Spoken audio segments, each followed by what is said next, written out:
Sup! Disclaimer, I was in a car accident recently and I hurt myself kind of bad.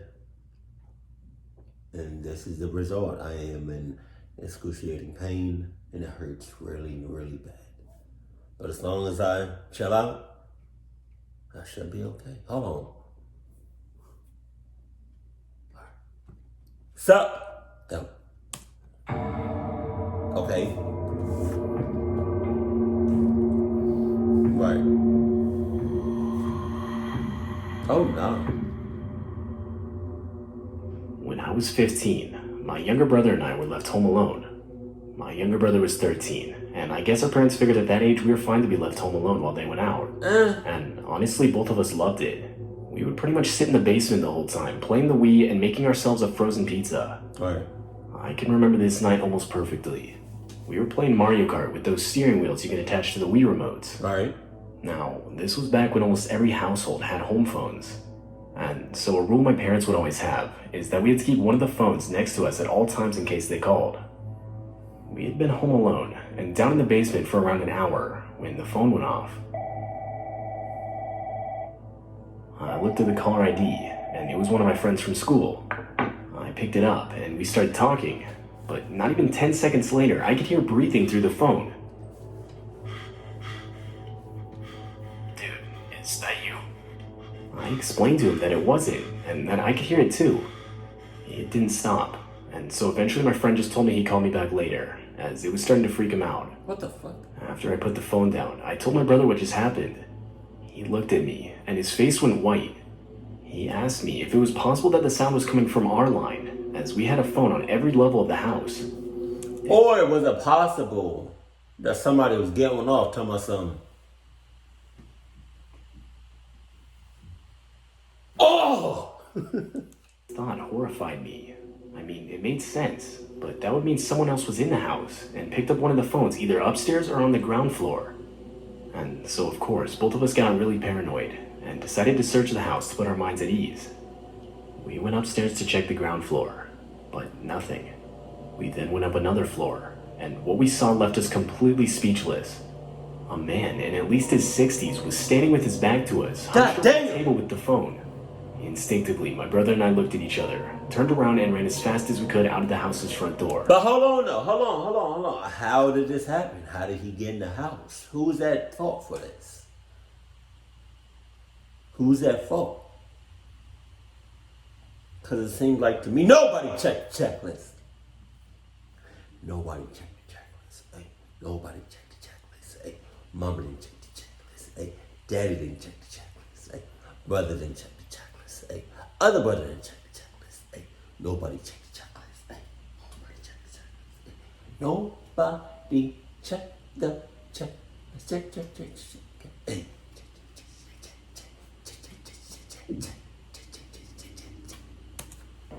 We went straight to one of our neighbors' houses, slamming on the door and screaming.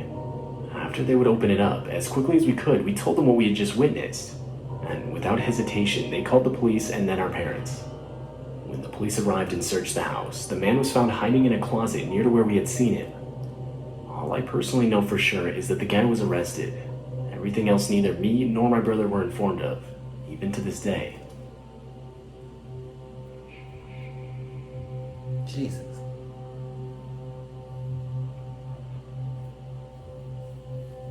I'm 25 and live alone in an apartment.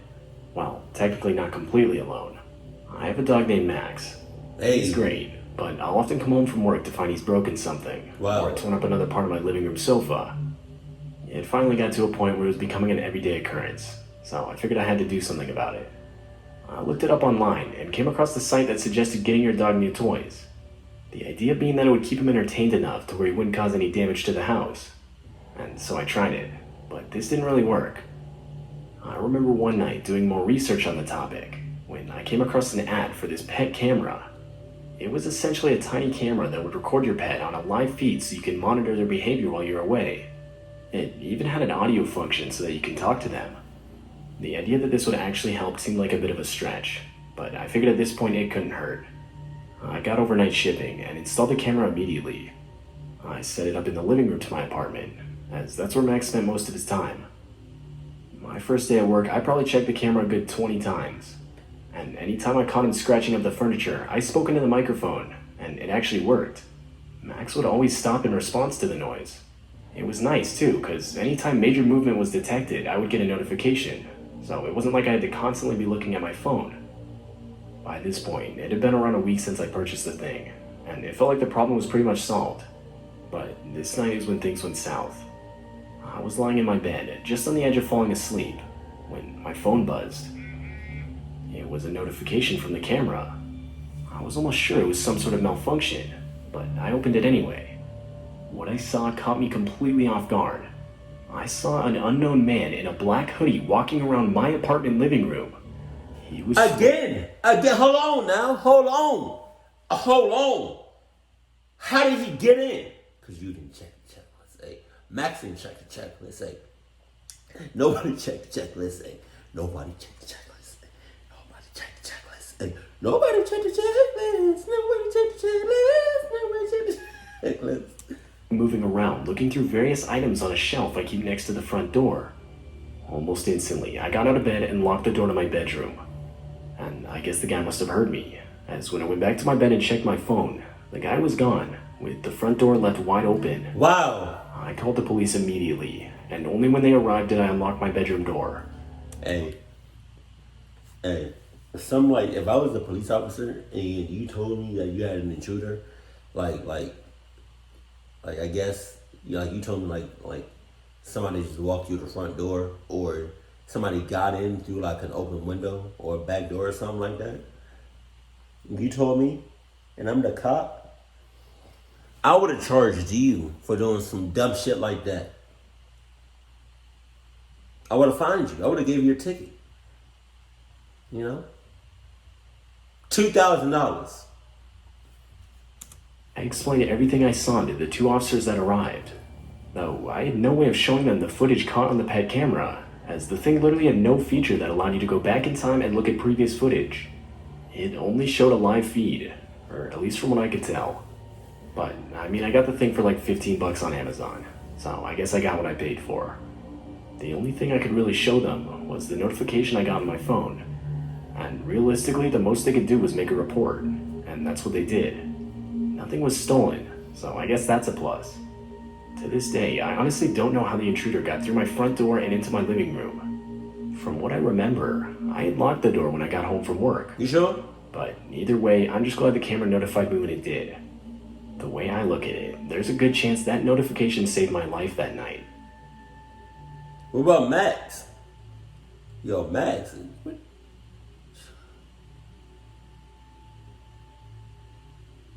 This happened to me when I was around 8 or 9. Right. It was summer. Right. Both my parents were working at the time. Okay. So I was home alone. Mm-hmm. I remember sitting in our living room watching TV when I could hear the doorbell ring. And so curious at this point, I got up and without even looking first, opened the front door to see who it was. It was the mailman, or at least that's what the guy said. The guy claimed our address had received a package, but that he needed help carrying it. Even being as young as I was, I could tell something was off. The guy wasn't even wearing any kind of uniform, rather a dirty white shirt and jeans.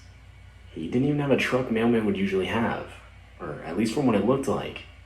I asked him about it, and he responded with, "Oh, yeah, it's just around the corner over there," and proceeded to point down the street. The guy kept pleading for me to help him, but after thinking it over, I realized I probably shouldn't leave the house. So, without saying anything, I shut the door on the guy and locked it. Right as I did this, the guy yelled out, "Hey, aren't you gonna help me?" I knew something wasn't right at that point, and so I ran all around the house to close and lock all the windows. Afterward, I called my dad and told him everything. While I was doing this, the man was still outside the front door, shouting that I needed to come help him. That's when I replied to the guy that my dad was coming home, and right when I said that, the guy ran off.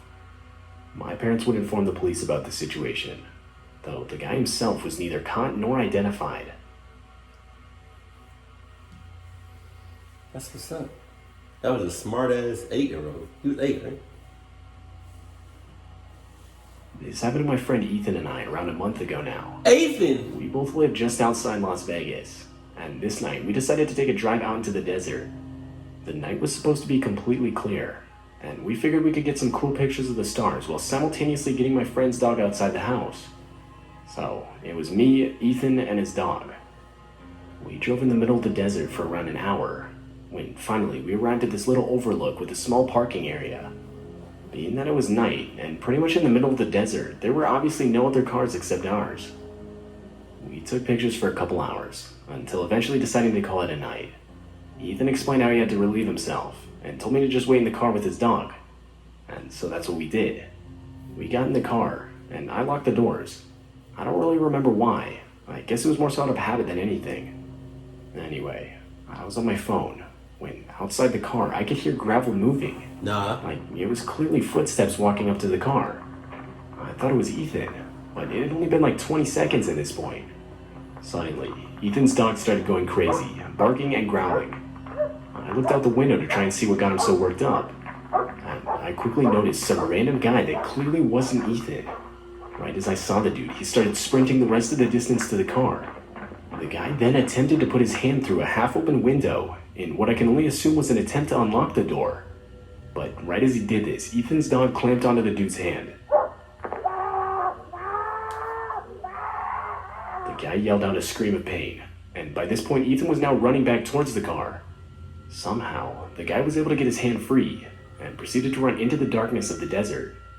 Ethan and I both instinctively started chasing after the guy, but stopped only a minute in, realizing— you. The dog did enough. And should not be enough. wasn't worth it. We would ultimately call the cops and report what had just happened, but all they really did was tell us to stay away from the area for the rest of the night.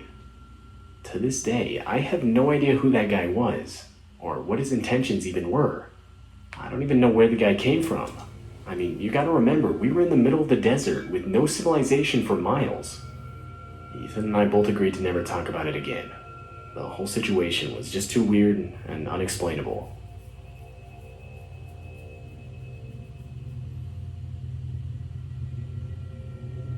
Right. I'm 20 and in college.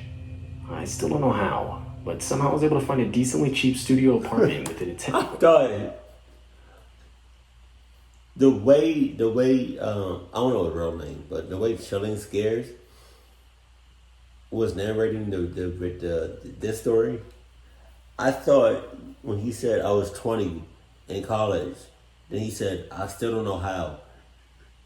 I thought he was talking about like, I don't know how I'm 20 and still in college. I drive from my school. Right as I saw it, I jumped on the opportunity. To be fair, it wasn't in the best part of town, so I guess that could have been why it wasn't absurdly expensive. But ultimately, I figured because of the location, I'd purchase a camera and set it up in the apartment, more so for peace of mind. This brings me to Friday night. I'd just gotten back from school and was planning on heading right to bed. But before I could lay down, I noticed the light to the camera I purchased was blinking. Now, before I go on, I have to explain how these cameras work. The cameras are connected to Wi-Fi, and basically they link to a website where by simply logging in, you're able to see a live feed from the camera. Though, whenever someone is currently logged into the website, a small light on the camera itself will blink. So, the fact that the light was blinking meant somebody was currently logged into my account and had access to the live feed it was producing. You got it. I quickly pulled out my phone to see if I had opened the website by accident, and the blinking was caused by me. But no, I had no applications open whatsoever. In a panic at this point, I frantically attempted to open the website. But that's when I realized I had been logged out. I practically ran to the camera and unplugged it, and later I would throw it out completely. I still don't know who was watching me, or how they could have gotten a hold of my login info for the website. But whoever it was changed my password, and for whatever reason was using the account to view the live camera feed of my apartment. I've since emailed the company, but have yet to get a response.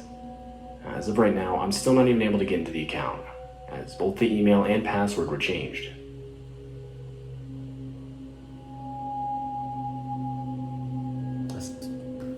That's tough. That sucks. This happened to me around 2 months ago, Right. And honestly, ever since then, I can't get it off my mind. I'm 35 and live with my wife and 2 dogs. We have 2 Labrador retrievers that are only like 2 and 3 years old. They aren't guard dogs by any means. To To be completely honest with you, the house we live in isn't in the best neighborhood, so it would have been nice to have guard dogs, but me and my wife love them regardless. So, anyways, it was around 9 p.m. this night. My wife was working late, which left me home alone with the dogs. I was in the office playing some game on my computer, when I could faintly hear the dogs start to growl. At first, I just thought they were fighting with each other. But when I walked out of the office, I noticed both of them staring intently at the front door. Oh my God. And that's when I heard a faint knock on the door. Both the dogs' ears shot up, and my heart actually started to race. I couldn't imagine why someone would have been at the front door this late. I walked into the guest bedroom and looked out the window, as that room gave me the best view of the front porch.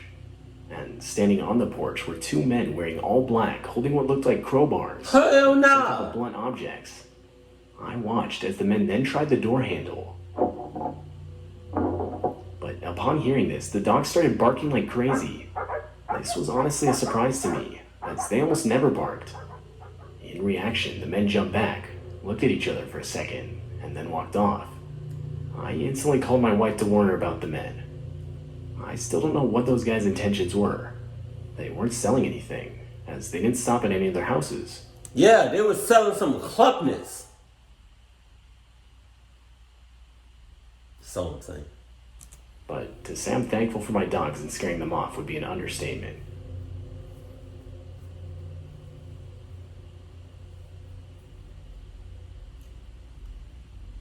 Jesus.